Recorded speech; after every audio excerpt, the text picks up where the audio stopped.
Salut, je vais te montrer comment régler ton problème. La dernière fois, ton dernier devoir, tu n'étais pas en mesure de mettre ton browser à jour systématiquement quand tu faisais des changements dans ton éditeur. Alors, on va débuter un nouveau projet. Open folder. Moi, je les mets sur desktop. J'ai un répertoire qui s'appelle Marie. Je clique dessus. Puis ici, j'ai pas de projet.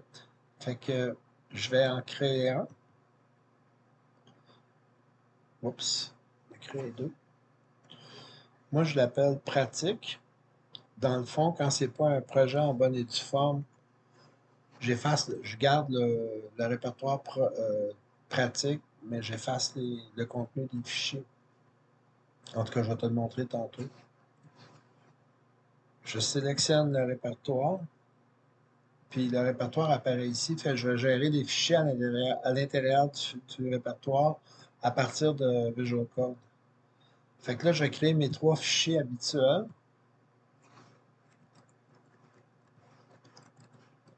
En fait, ça te sert de révision là, pour démarrer.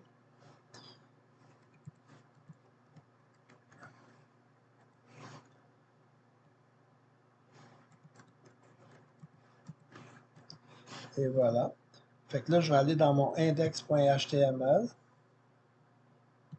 Je vais faire apparaître les instructions de configuration. Fait que je fais point d'exclamation, tab. Puis tout va se faire automatiquement. On n'a pas besoin de tout écrire. Là, je vais lier les index.js et style.css à mon fichier index.html. Fait que c'est pas différent. C'est la même chose que je t'ai déjà montré. C'est plus de la révision. Je vais ici tout de suite en dessous, à l'intérieur de Head.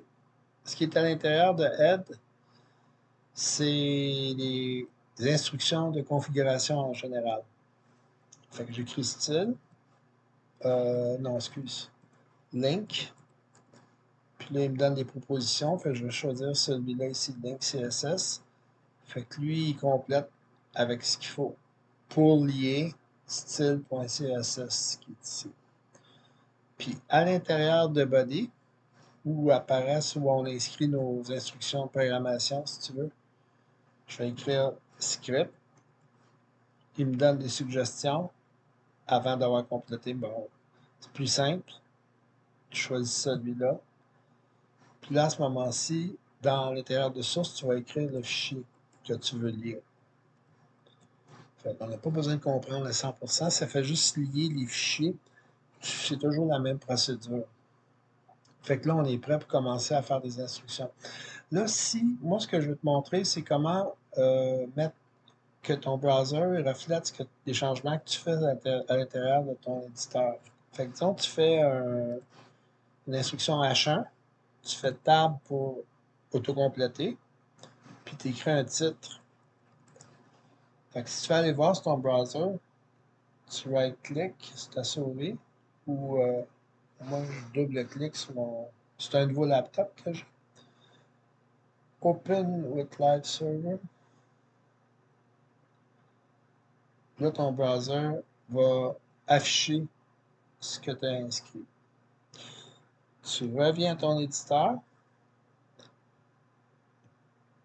tu écris une nouvelle instruction, par exemple P pour paragraphe, tab, puis tu écris des mots bidons. Pour faire ça, tu écris lorem, puis le nombre de mots que tu as besoin. Disons 5 en un mot, lorem 5. Tu fais tab, puis le système va te donner 5 mots aléatoires. Là, si tu vas là, ce que tu peux faire, c'est Alt, Tab pour aller voir le contenu. Puis tes 5 mots apparaissent. Fait que tu vois que moi, mon browser, il a mis à jour systématiquement les changements que j'ai effectués. Je fais Alt Tab pour revenir. Puis tous les changements que je vais faire ici vont systématiquement, je n'aurai pas besoin de aller ici sur mon menu contextuel puis faire ça ici. Ils vont se faire automatiquement. Pourquoi? Puis pourquoi toi, ça ne fonctionne pas? Je crois savoir. Alors, dans File ici, tu vois, tu as un autosave. Le crochet ici, c'est parce qu'il est activé. Pour l'activer, toi, si tu vas voir, probablement, il n'est pas activé. Fait que pour l'activer, tu as juste à cliquer sur Autosave. Comme moi, si je le fais, il va le désactiver. Je clique. Fait que si je retourne, mon Autosave, il n'y a plus de crochet.